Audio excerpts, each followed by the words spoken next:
in Detroit, Pontiac has issued a severe thunderstorm warning for southern Washtenaw County until 4:45 p.m.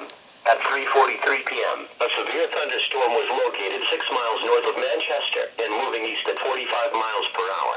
Hazard, 60 miles per hour wind gusts and penny-size hail.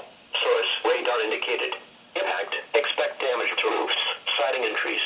The severe thunderstorm will be near Bridgewater around 3:55 p.m., Saline around 4 p.m., Ann Arbor and Pittsfield Township around 4:05 p.m., Dixboro around 4:10 p.m., Ypsilanti around 4:15 p.m.